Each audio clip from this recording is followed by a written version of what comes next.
companies we keep.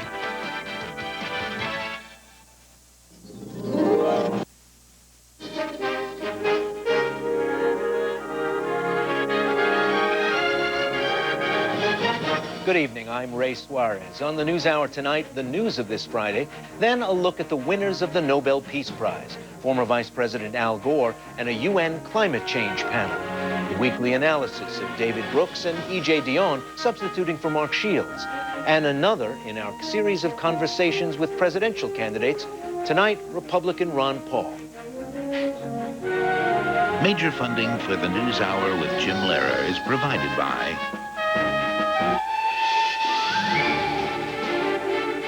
You've taken a journey filled with surprises. You set your sights on a destination and arrived exactly where you wanted to go. With Pacific Life, you're ready for wherever that road leads to next. As you head towards your future, look to Pacific Life. Pacific Life, the power to help you succeed. Chevron, the new AT&T, The William and Flora Hewlett Foundation, working to solve social and environmental problems at home and around the world. and with the ongoing support of these institutions and foundations.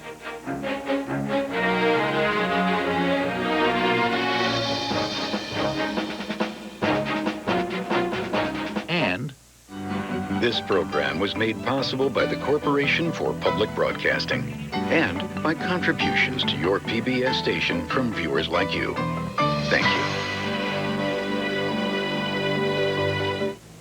Former Vice President Al Gore and the UN panel on climate change won the Nobel Peace Prize today. They were honored for their work to fight global warming. The Nobel Committee said Gore was probably the single individual who has done most to create greater worldwide understanding of the issue. Later, Gore spoke to reporters in Palo Alto, California. He said, "This is just the beginning." For my part, I will be doing everything I can to try to understand how to best use the honor and recognition of this award as a way of speeding up the change in awareness and the change in urgency. Gore will share the prize of $1.5 million with the UN climate panel. He pledged to donate his half to a nonprofit group on climate change he founded. We'll have more on this story right after the news summary. The U.S. military said today it's investigating yesterday's killings of 15 Iraqi civilians, including 9 children. It happened when American forces raided a site near a lake northwest of Baghdad. 19 al-Qaeda suspects were killed there as well. Today, the Iraqi government said some civilian deaths are unavoidable in such attacks. The incident came amid a backlash over killings by Blackwater and other private security companies. A spokesman for the country's top Shiite cleric, Grand Ayatollah Ali al-Sistani, demanded today that Parliament take up the issue. U.S. commanders voiced hope today that Shiites in parts of Baghdad are turning against the Mahdi Army militia. The armed band is the military arm of Shiite leader Muqtada al-Sadr, and for years it's enjoyed wide support. But today, the New York Times reported, the gunmen have begun robbing and killing their own people for money. At a briefing, U.S. Army Colonel J.B. Burton said, as a result, ordinary Shiites are now helping U.S. and Iraqi troops. The large moderate population in our Shia areas is tired of it, and they want to take up arms, or at least take up the opportunity to provide us increased information in an organized fashion to rid their neighborhoods of these extremists who offer no promise of reconstruction or a revitalization of their areas. U.S. officials compared the shift in Baghdad to the turnabout in western Iraq, where Sunnis have begun to fight against al-Qaeda. Turkey warned today it's making ready for a possible attack on Kurdish rebels in northern Iraq. The Prime Minister, Recep Tayyip Erdogan, insisted his government won't be deterred by outside pressure. He said rebel attacks focused in Turkey's Sirnak province killed 30 people in the last 2 weeks. And today, A firefight sent villagers running for cover in a small mountain hamlet in that same region. The rebels warned they would move deeper into Turkey and target politicians and police. The war of words came with Turkish-U.S. relations at a low point. The Turks have condemned a U.S. House resolution that labels the mass killings of Armenians in World War I as genocide. Prime Minister Erdogan suggested today the strain over that issue and the Kurdish rebels may be too much. Using a Turkish expression, he said, if the rope is worn, let it snap. Russian President Putin had stern words for the U.S. today at talks in Moscow. He met with Secretary of State Condoleezza Rice and Defense Secretary Robert Gates after making them wait for 40 minutes. Then he rejected U.S. promises that a missile shield in Eastern Europe would not be aimed at Russia, and he appeared to mock the whole idea. We can sometime in the future decide that some anti-missile defense system should be established somewhere on the moon. But before we reach such arrangements, we might lose the opportunity for fixing some particular arrangements between us because of your own plans. Putin also threatened to pull out of a 1987 treaty on medium-range nuclear missiles. Later, Rice acknowledged the U.S. and Russia don't always see eye to eye, but she said it's still better than the days of the Cold War. It is not the relationship that the United States and the Soviet Union had, and so all of our work is to be carried out in that context, the context of a relationship that is not indeed adversarial, where there are, of course, still differences from time to time, but in which there is a spirit of constructive work. The two sides also disagreed over pursuing new sanctions against Iran over its nuclear program. The Russians said they favor continued negotiations instead. U.S. and Russian officials plan to meet again in Washington in 6 months. An all-white jury in Florida today acquitted former guards at a boot camp in the death of a black teenager. The guards were white, black, and Asian. They were videotaped punching and kicking 14-year-old Martin Lee Anderson, then forcing him to inhale ammonia capsules. An autopsy said the boy suffocated. The defense said he died of a blood disorder. The state later closed its boot camps for juvenile offenders.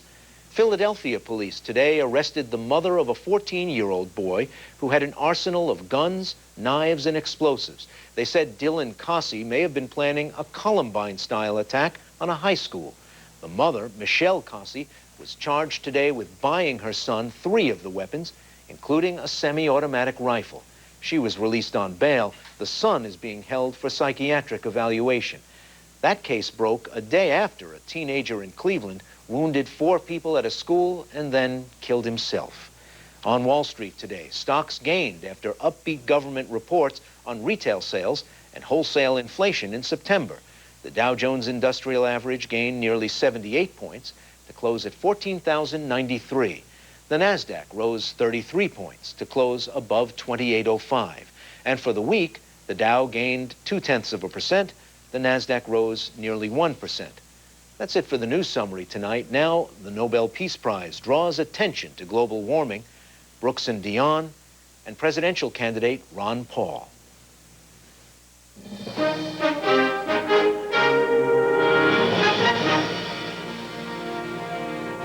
The Nobel Peace Prize takes up climate change. Kwame Holman begins our coverage with some background.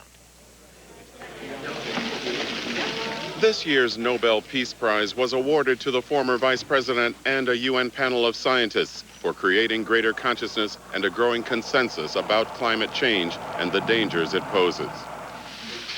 Speaking in Palo Alto, California, Gore thanked the Nobel Committee for elevating awareness. It is the most dangerous challenge we've ever faced, but it is also the greatest opportunity that we have ever had to make changes that we should be making for other reasons anyway. This is a chance to elevate global consciousness about the challenges that we face now.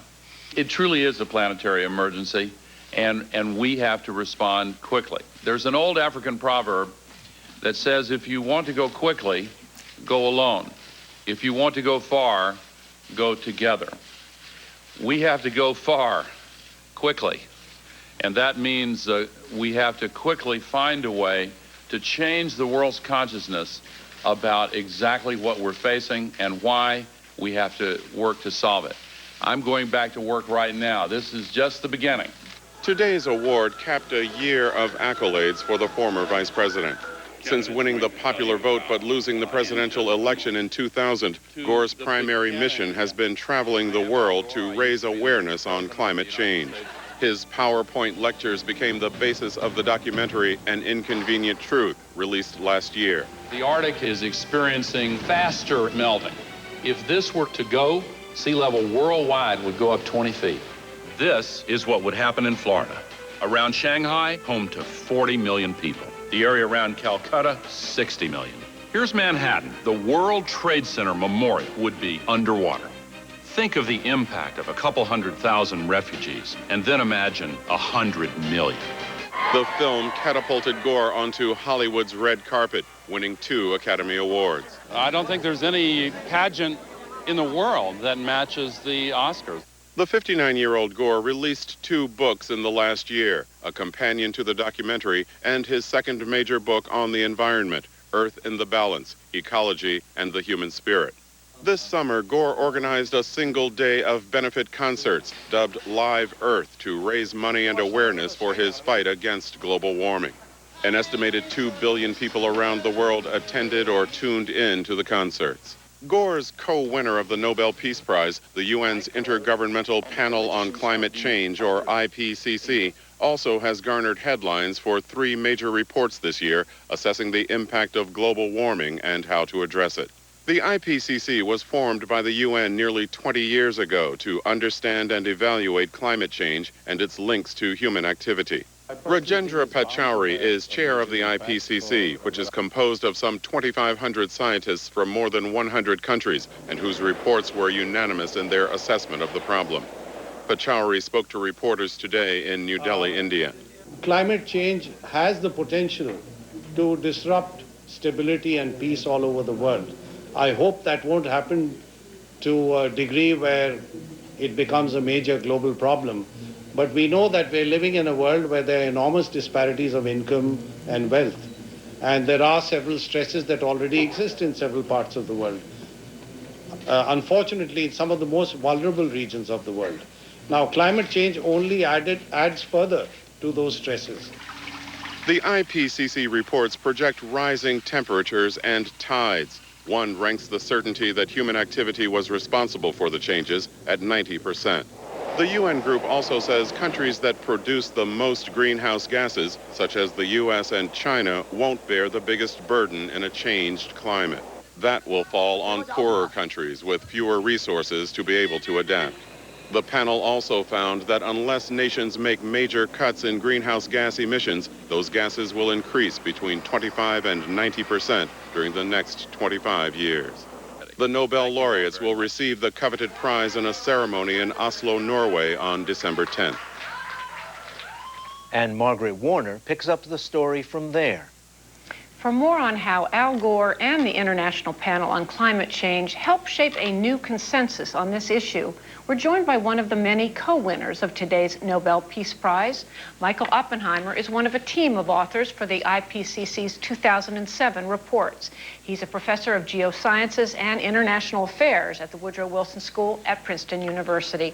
And Professor Oppenheimer, welcome and congratulations. Thank you. I'm happy to be here, and this is, of course, an award to the hundreds, even thousands of scientists that have been involved in this process.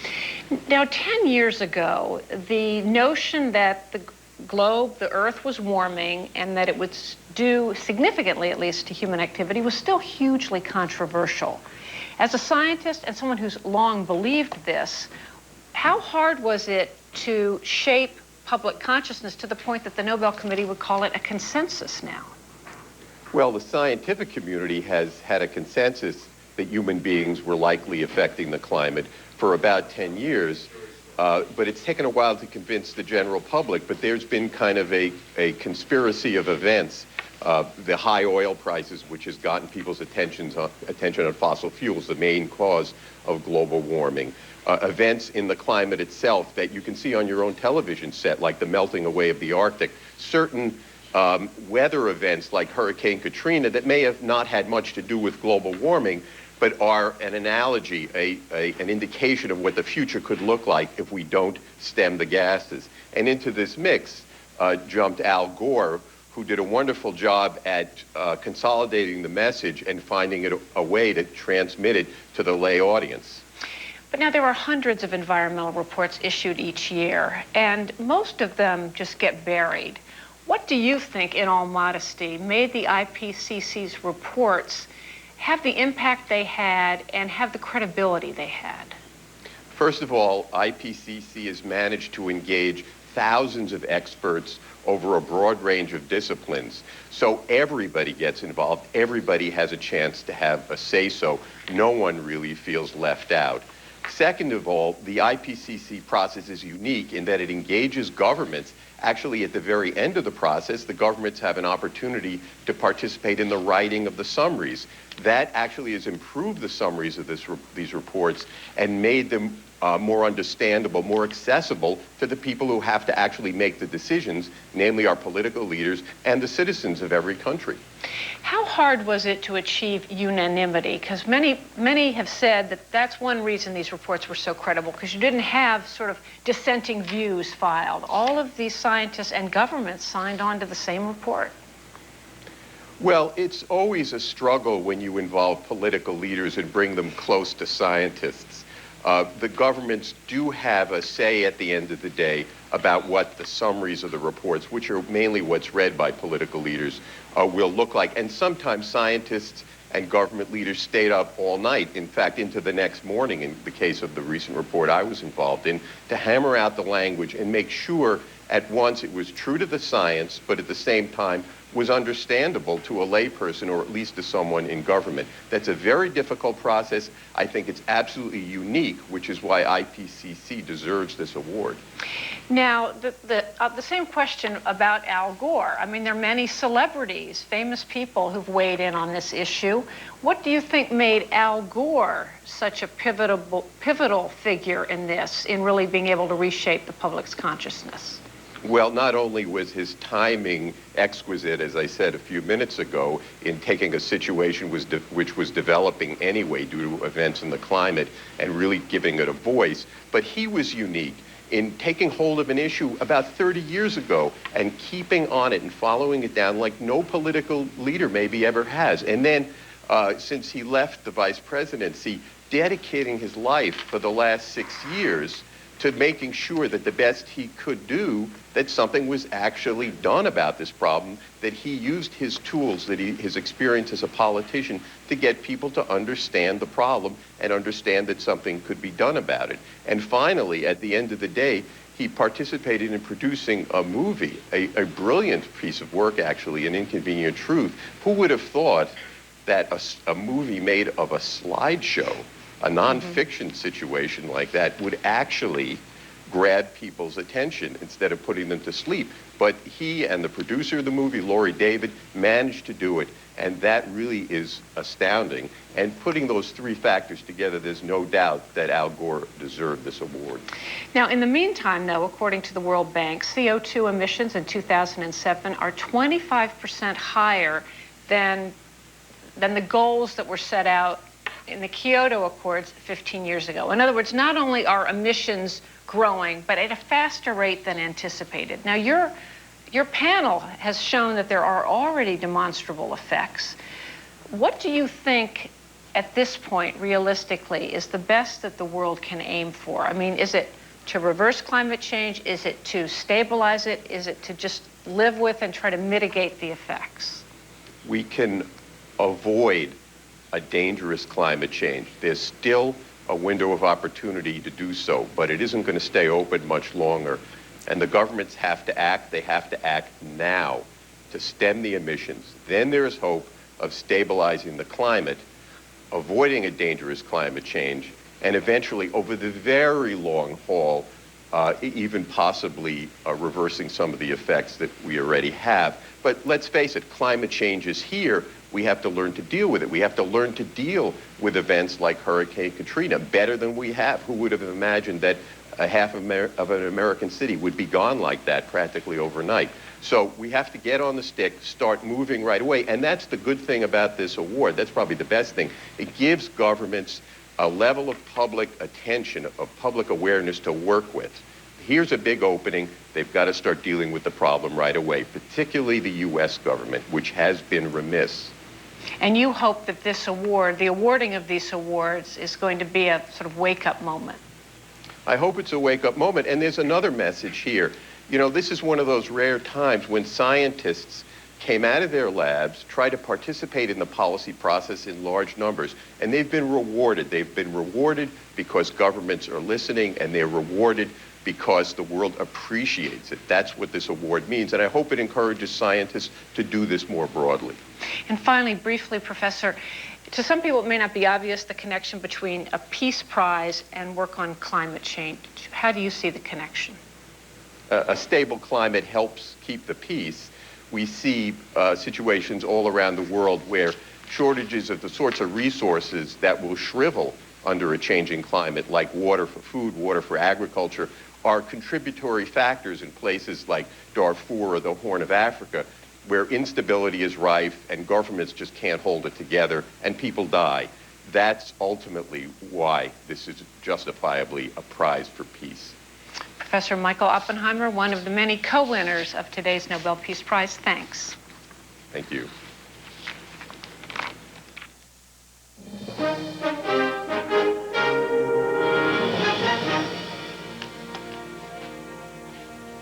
Now the analysis of Brooks and Dion.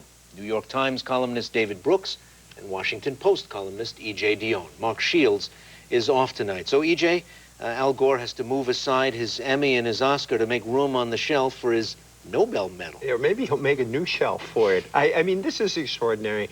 And I think, you know, now there's a consensus on global warming, even when people argue around the edges. When Al Gore started doing this, a lot of people thought he was cranky, he was boring. The first President Bush used to make fun of him and called him Ozone Man. And he was, as it were, he cared about global warming before it was cool. And so I think this is the product not of some short-term thing, not of some fad, but of a life's obsession that turned out to be an obsession about something very, very important. It's unusual that somebody gets that kind of satisfaction in their lifetime. Satisfaction and maybe vindication, David? I think so. I should, since EJ's here, I should mention the Supreme Court has ruled that George Bush is actually going to get the prize instead of Al Gore. Oh, one of the many jokes I've heard today on this subject. I wouldn't be surprised. Yeah. No, I think it is vindication. I mean, the guy, as EJ said, has been at this forever. And he deserves it. Of course, it's now prompted a mountain of speculation will he get into the presidential race. And I think some Democrats think so. James Carville, the Democratic consultant, said there was still a 25% chance that he would get into the race. I personally think it's extremely unlikely, and I think others in the Democratic Party have said it's extremely unlikely, in part because the race is so well developed, in part because the candidates in there actually have superior political talent just as campaigners. But I would say, and this comes through, and when you see Gore and we see him speak about this issue, it is true, even on the Democratic campaign trail, the candidates talk about global warming. But let's face it, it's issue number 13. It is not top of the issue. There's health care, there's middle class squeeze, there's a lot of much bigger issues. And if Gore actually says this is the crisis of our moment, there would be some plausible reason he would at least want to get in. Because let's face it, if he doesn't, it will be an issue that everybody gives lip service to, but nobody will really call for sacrifice for. Does this change the shape of the '08 race at all? I don't think so. Do you agree with David? Well, I agree to this extent. I'd be very surprised if Al Gore got into this race.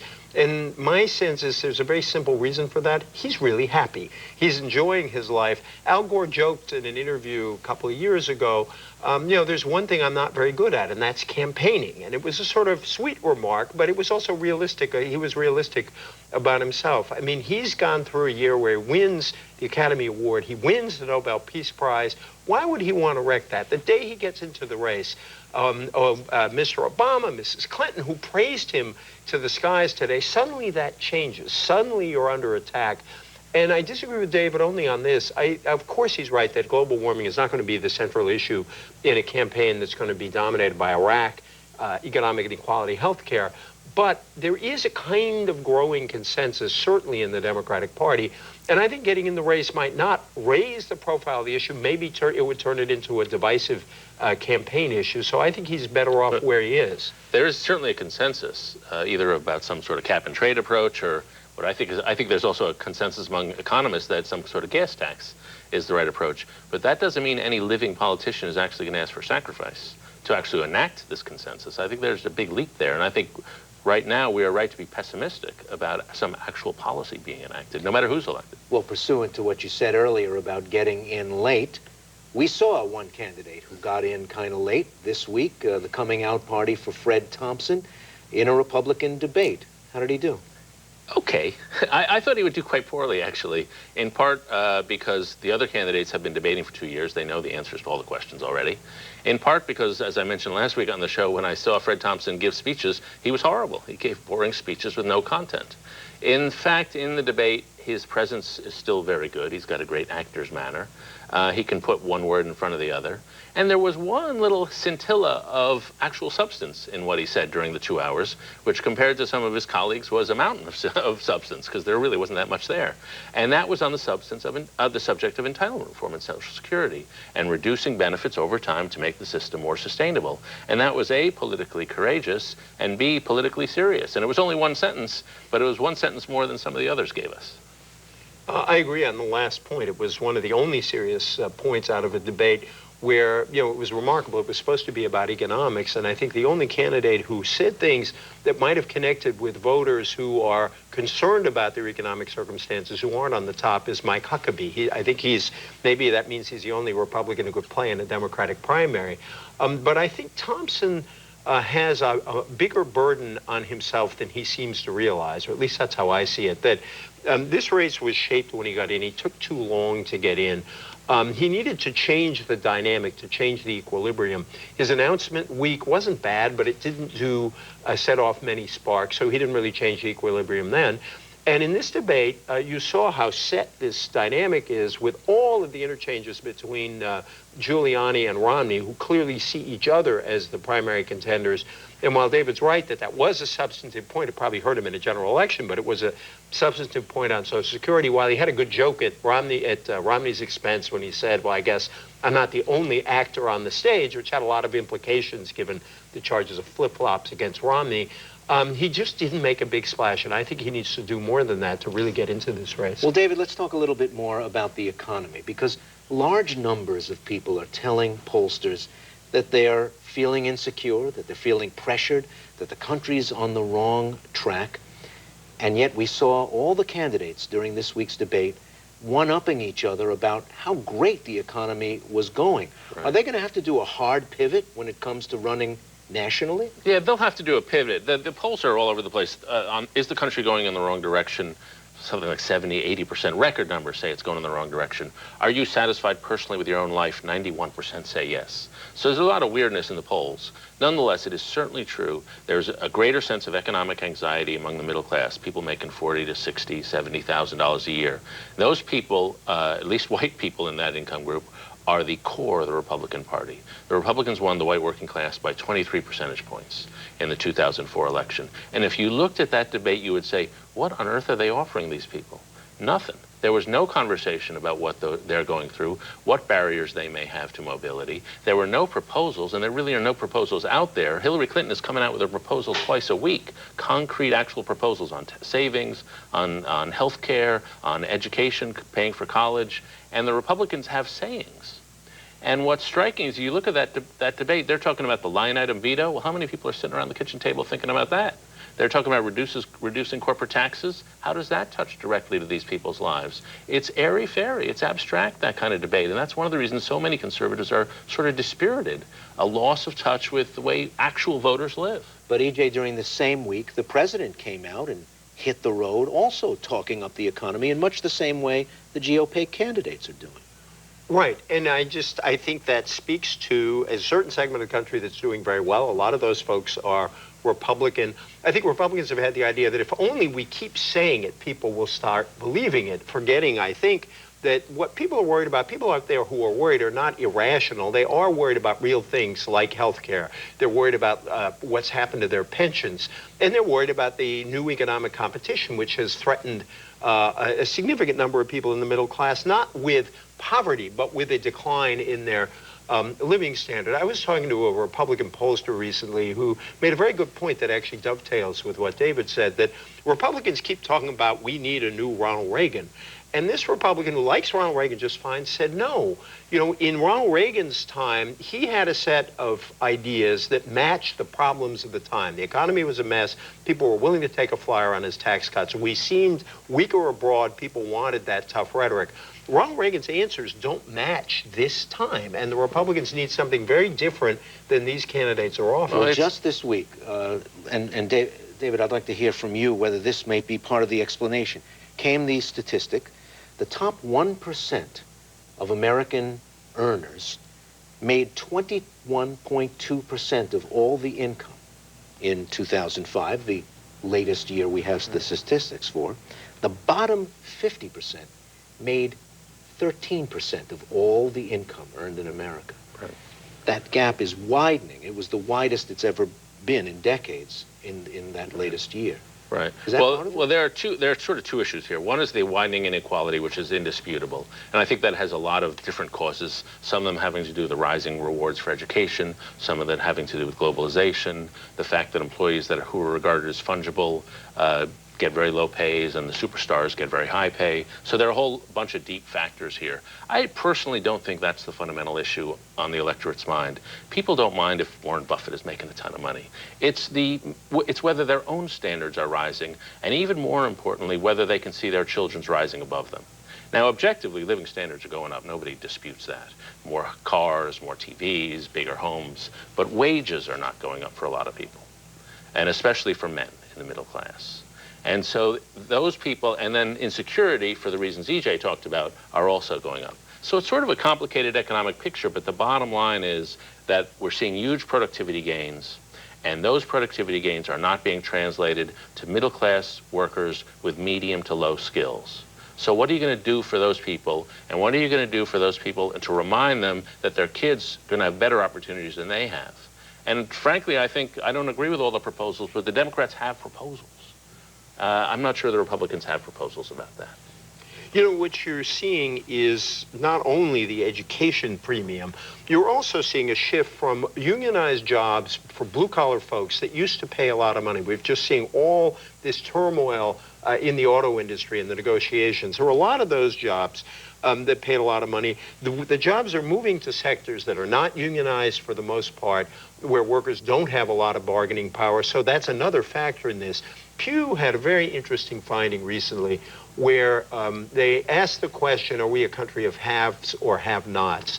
20 years ago, only about a third of Americans said that was the case. Now the number's up to almost half. So people have sort of intuited the numbers that you just read, and a lot more people feel we are divided like that. That's a dangerous number for the long run. It suggests a lot of turmoil in our politics and potentially a lot of struggle in the economy. Before we go, a little bit of a hard turn. The House vote on Turkish genocide against Armenians. What'd you make of that? Well, yeah, this is fascinating. First of all, this issue's been around a long time. First, it's been around all the way back to the original genocide, but it's been around Congress for about 20 years. It looks like a partisan issue right now because Nancy Pelosi has agreed to bring this up. In fact, when you look at the co-sponsors of the bill, they actually have a majority of the House co-sponsoring it, 226, of which 61 are Republicans. So it's actually not entirely a partisan issue. And on the Democratic side, Rahm Emanuel, an important Democratic leader, actually doesn't think going forward with this is a good idea. I mean, you've got two things going on. I think the sentiment that it's important for Turkey to recognize that this happened in its history, in the Ottoman part of its history, is a reasonable sentiment. The Armenians have always had a good case on this. But it happens that Turkey is our close ally now. It's our close ally in Iraq. It is a Muslim democracy at a moment when we, as a country, are arguing that we want to promote democracy in the Muslim world. So this vote creates a particular problem 64 now. The president, 2 of those Republicans in that 61 have already peeled away to vote with the president. The president doesn't want this. The last point is this often seems a Congress president issue. Last time this got close, 2000. Who asked the Congress not to pass it? Bill Clinton. He's not a Republican, last I checked. Yeah, I'm reminded there's a line that all of history is divided between causes that are right but repugnant and wrong but romantic. And this one is right but foolhardy, which is essentially, I think, EJ's position. That is, the Armenian genocide happened. The Turks are vastly overreacting for reasons that probably have entirely to do with their domestic politics. Yes, that's but right. that doesn't mean we need to stick their eye in it at this point when we need them. Stick a thumb in their eye. Exactly, yeah. And of course, advocates of this are saying the Turks are sort of playing hardball, that they don't want the United States not to be their friend, and so the House may well vote, go ahead and pass this thing. As it does, the Turks are to move over the Iraqi border. Tense weekend. Gentlemen, thank you very much. Thank you.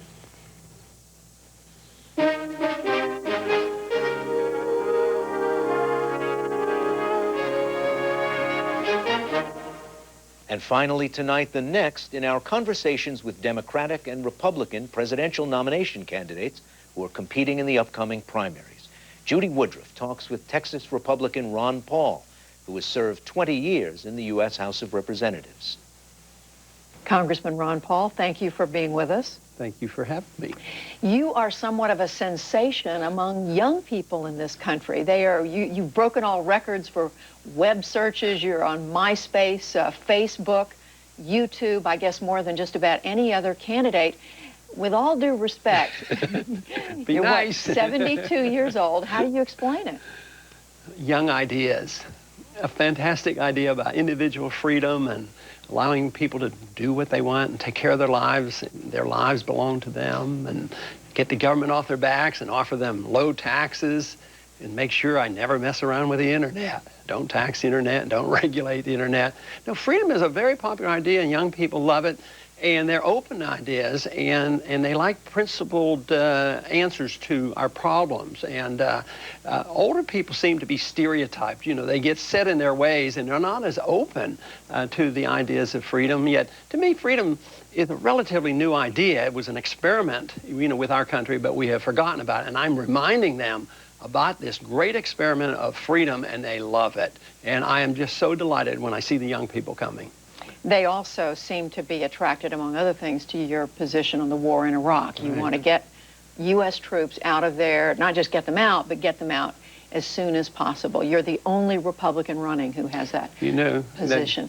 Do you ever think there's something strange about the fact that you're the only member of your party running for president with that position? Yeah, I wonder where they've gone, because just think how much benefit the Republicans have had on the position I hold now.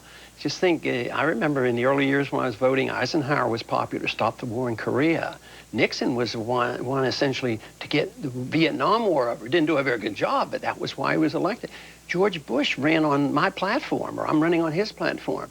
You know, a humble foreign policy and no nation building, don't police the world. So I think they have forgotten their roots, and they're hurting for it. I don't know why they turn against these views that I'm expressing, which are Republican views. In all fairness, we should point out you're a libertarian as well. And what does that mean? Well, I see myself as a Republican, the old right position. I'm a strict constitutionalist, but that means that you're a libertarian if you believe in the Constitution. But the old right, the Robert Taft, policies were similar to mine. That's very Republican. So I don't think this should be strange to the Republican position.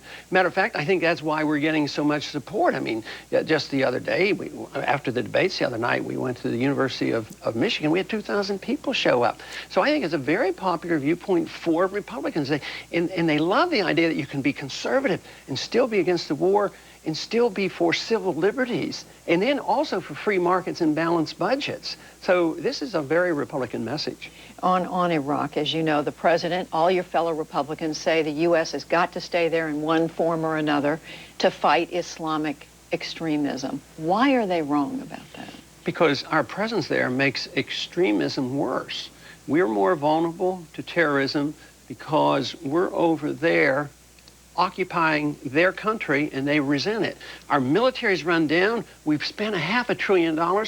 We've lost all these men and women. We've had 40,000 serious casualties, and all we can do is dig in our heels and say, well, we can't leave because there'll be chaos. We've created chaos. The longer we stay, the more chaos and the more expenses we're going to have. Do you think that if the U.S. left Iraq, pulled out of that region altogether, that the Islamic extremists would no longer be a threat to the United States? Is that what you're saying? It wouldn't be that simple, because just moving away, you'd still have the problems and the resentments. They're not going to dissipate overnight. But I'm talking about a non-interventionist foreign policy. The founding fathers taught us about it. No entangling alliance. Don't get involved in internal affairs. If you eventually did that in the Middle East, yes, we would be less vulnerable. But just to back away a little bit and still have our puppet governments in Saudi Arabia support Israel against the Palestinians and be in Afghanistan, no, it's not going to change anything. As long as we have this mercantilistic idea that it's our oil, we have to be over there, we have to have cheap oil, we're going to be resented. But you have to, as long as we keep doing what we're doing, it's going to get worse. If we start backing away, they might reassess things. But we're doomed to failure, and the Republican Party has already suffered the consequences because they, did so badly last year, and it's going to get worse if we don't change our policies. How do you define the U.S. interests that are worth fighting for? If the U.S. shouldn't be in Iraq, shouldn't be, as you say, in these entangling alliances in Saudi Arabia and other countries, you've got U.S. troops now in South Korea, in Europe. What are the interests that the U.S. military? They don't serve our interests. They just participate in our bankruptcy. We're spending $500 billion a year we don't have. It's part of the reasons we have a financial crisis, a dollar crisis going on right now.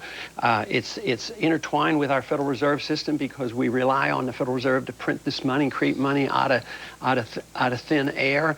All empires end badly for economic reasons because you can't afford them. If you look out through all of history, eventually they collapse. And you may be militarily powerful, but eventually you undermine the finances. The Soviet system collapsed. I was drafted during the Cuban crisis. We thought we were going to have a hot war. We never did. Soviet system collapsed, because they couldn't afford it and their system was non-viable. Our system isn't viable either. We can't have a current account deficit of $800 billion a year. We can't owe foreigners $2.7 trillion and think we can keep paying them interest and keep borrowing money. They'll quit doing it. And that's why the dollar's weakening. And that's why we face a major crisis. And all I want to do is stop it from collapsing. And that means you have to change foreign policy. You have to save a lot of money if we want to tide some people over here. The only way we can take care of the people who are sick and dependent on government programs is by cutting somewhere else. And I say we have to cut our empire back in order to save our economy here.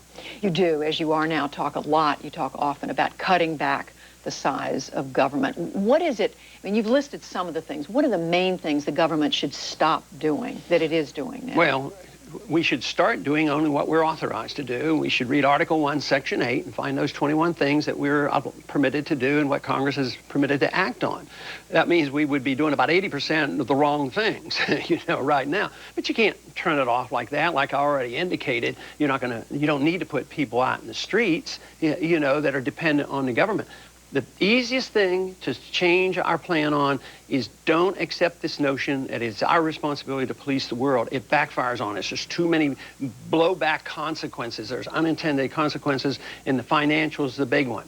So we have to change that. But at home, why do we need a Department of Education? And why should we have this Department of Agriculture just to subsidize farmers? You take money from the taxpayers, you subsidize farmers, then the taxpayers pay for higher prices in the grocery store.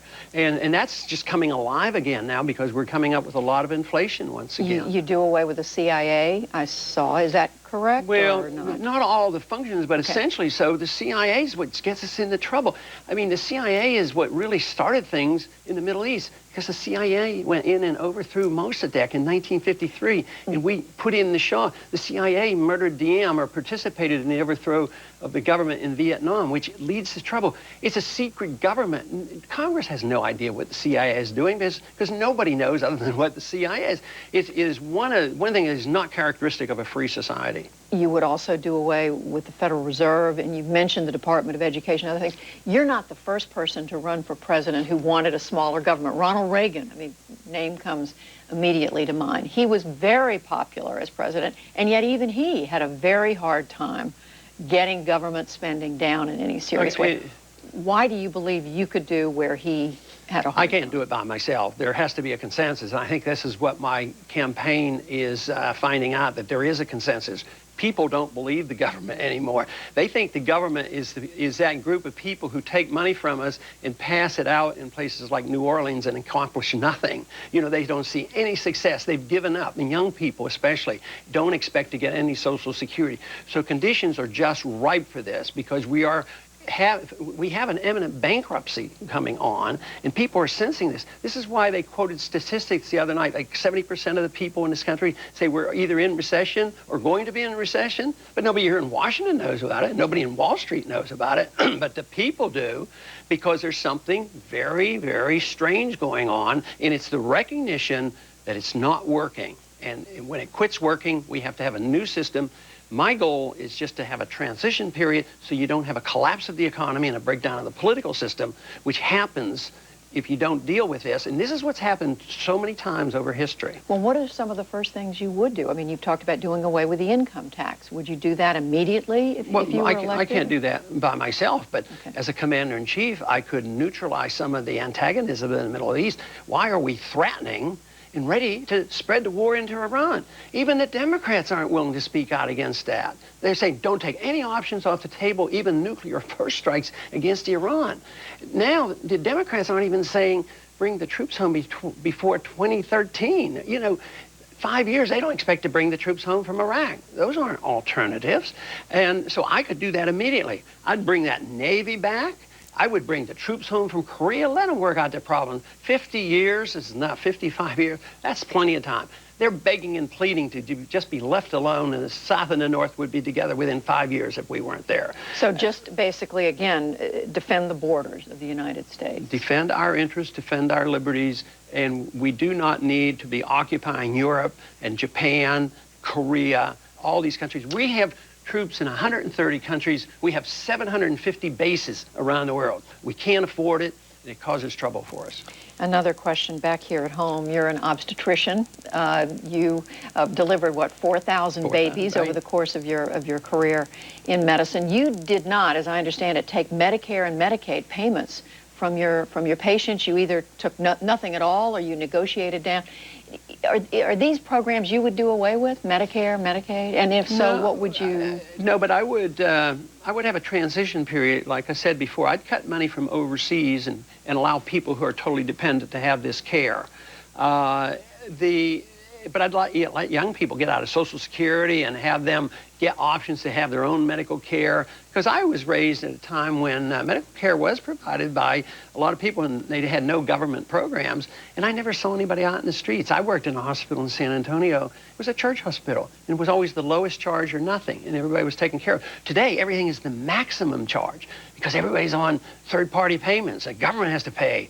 And nobody says who's the government, but the government can pay, so everybody gets the biggest bill possible. Everybody gets extra tests. So we have a system now that just encourages very, very expensive medicine, and it diminishes the chances of the poor people to have medical care. So get the federal government out of medical payments altogether. Eventually that is the case, but certainly in the transition period, that's not my goal, is to attack those programs. Matter of fact, I'm the only one that offers a way to pay for it. Right now, they just add on.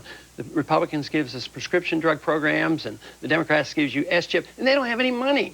They're going to print that money. That's all they're going to do. They can't even tax anymore because we're taxed to the hill. So they're going to print the money, create the inflation, and cause the cost of medicine to go up. We're on a foolhardy course that has to be changed. A couple of other positions I was reading about, domestic or social issues. You are pro-gun rights.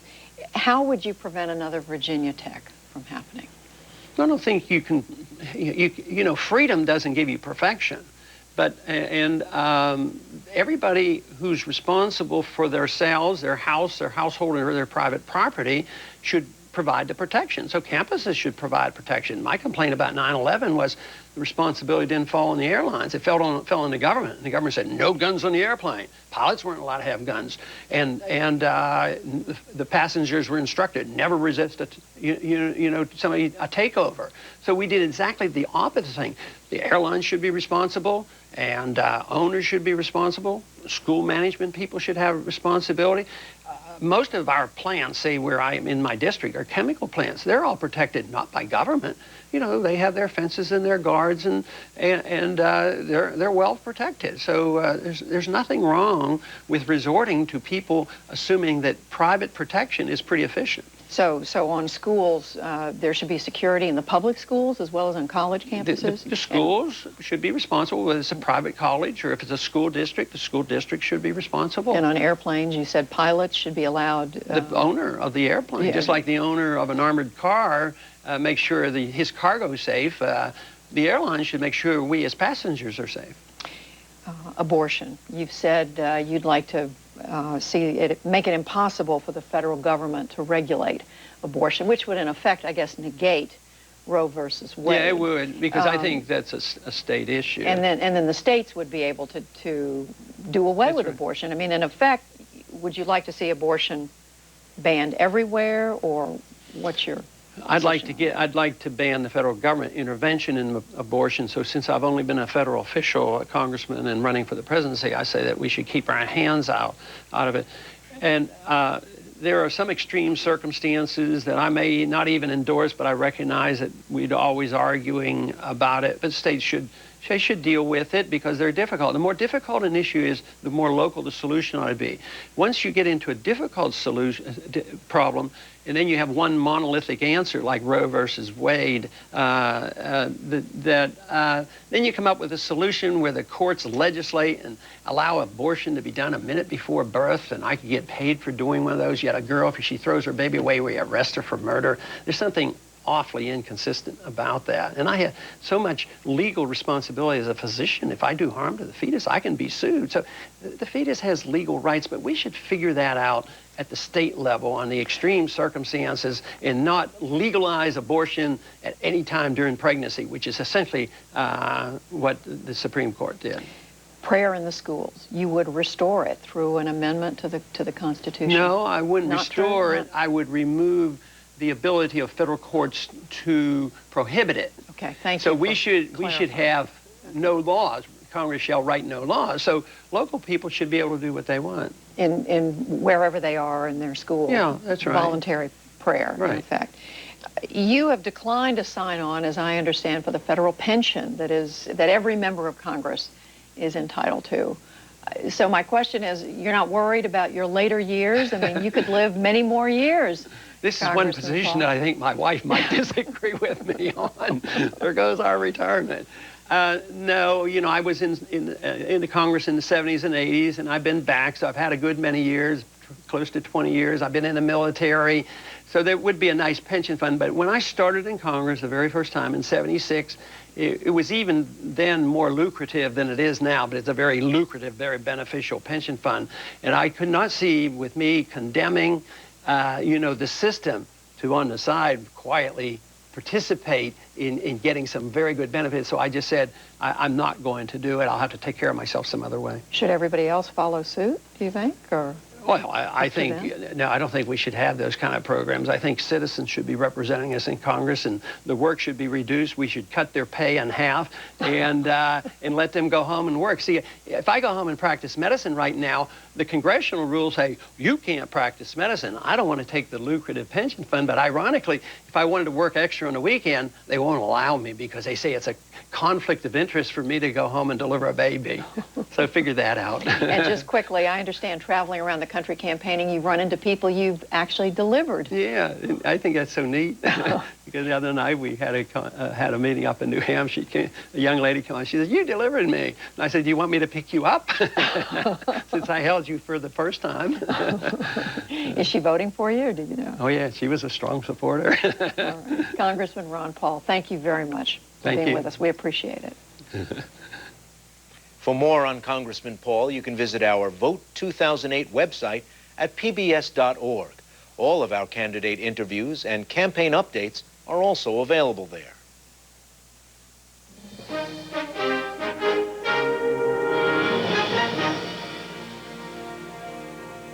Again, the major developments of this day: former Vice President Al Gore and the UN panel on climate change won the Nobel Peace Prize for their work on global warming.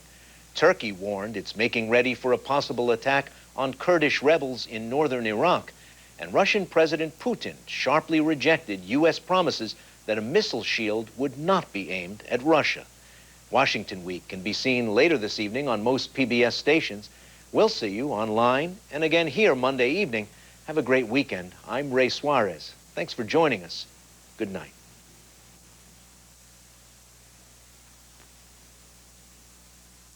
Major funding for the News Hour with Jim Lehrer is provided by...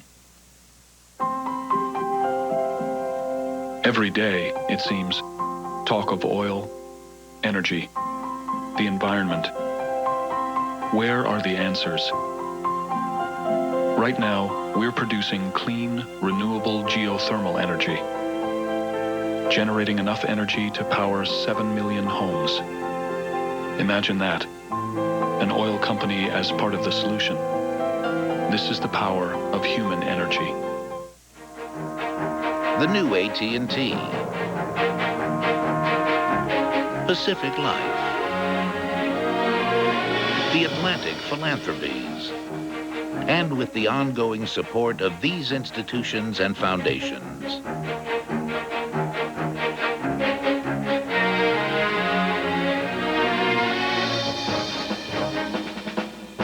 And this program was made possible by the Corporation for Public Broadcasting and by contributions to your PBS station from viewers like you. Thank you.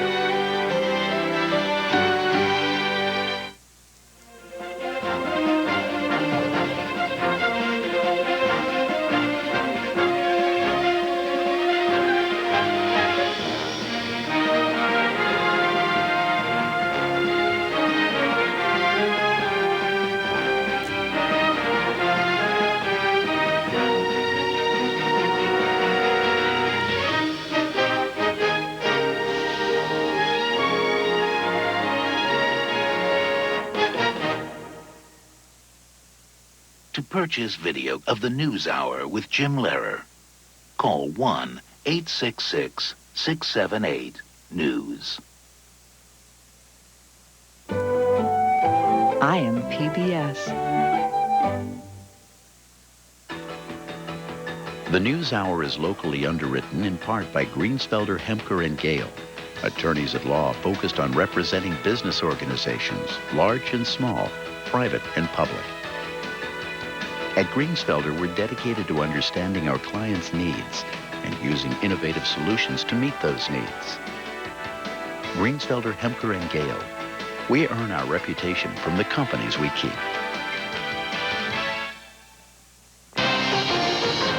Made possible by Franklin Templeton Investments. Gain from our perspective. I'm Paul Kangas with a nightly business report news brief. Wall Street ended the week on a positive note thanks to just a mild upturn in September wholesale inflation, an upbeat outlook from McDonald's, and strong tech stocks. The Dow rose almost 78 points, NASDAQ gained 33.5, Standard & Poor's 500 advanced 7 points. Billionaire Richard Branson wants to bail out troubled British mortgage bank Northern Rock, moving it into his Virgin businesses. Northern Rock has been stung by the subprime mortgage market and suffered the first run on a major British bank in more than 140 years. Monday, from Citigroup to Bank of America, some of this nation's biggest banks get a financial checkup next week.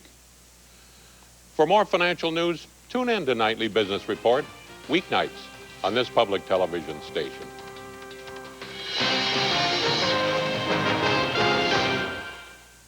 DRS Technologies supplies products, services, and sustainment systems to the U.S. military and intelligence agencies. Working closely with their partners, DRS develops many of the technological solutions that support the men and women who work to secure freedom's future. The company has provided advanced solutions in military technology and support since before the Second World War, and they are listed on the New York Stock Exchange under the ticker symbol DRS.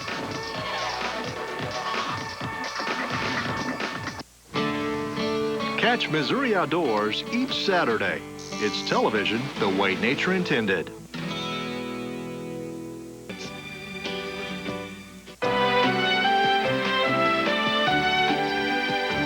Vision starts to decline as we get older due to changes that take place in our eyes, affecting activities such as reading, golfing, driving at night, and playing with the grandchildren. Eggleston LASIK is pleased to introduce the new Rezoom multifocal lens implants, designed to provide a full range of vision and greater independence from glasses. Dr. Harry Eggleston and Eggleston LASIK, specialists in the Rezoom multifocal lens implants, and 25 years supporter of quality programming on KETC Channel 9. Gore vindicated. Presidential candidates fighting for the upper hand, and the Supreme Court tips its hand. Tonight on Washington Week.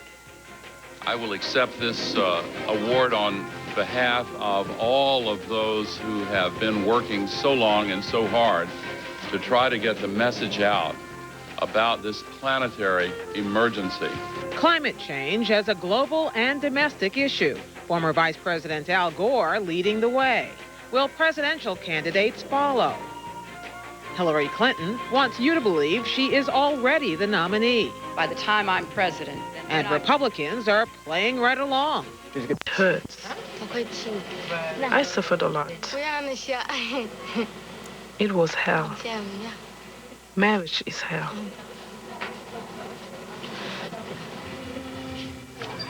But if marriage was hell, Hobby can only look forward to more of the same if she returns to her village, still leaking urine. Women and girls in her condition are ostracized by their communities and even their families, outcasts because of their smell. But Abdul Balam Arafa, the Emir of Gobir, has decided no girl should suffer such a fate.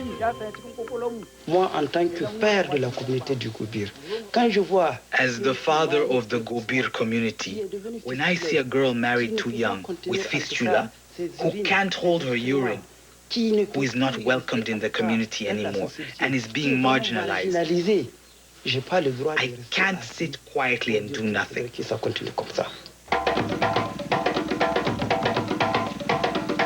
The Emir has decided to combat early marriage with help from UNICEF by deploying outreach workers on motorcycles. They're called Good Conduct Brigades. And when they hear about a child marriage, they travel to the village as a team to investigate and, if necessary, intercede on the girl's behalf. The brigades also hold village rallies. People who are present here must make the right choice from the beginning. From today forward, let's not have one new case of early marriage.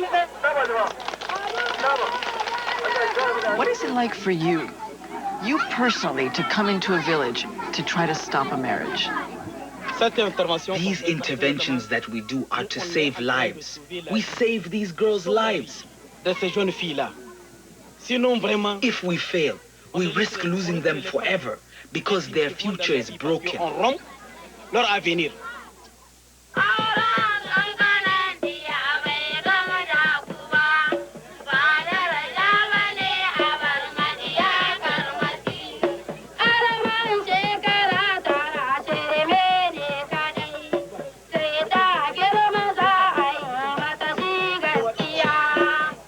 The Emir calls upon all of the tribal chieftains throughout Gobir to attend these rallies and take this message home.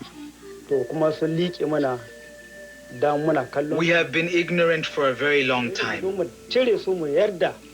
Instead of school, we marry our daughters and put them in hell.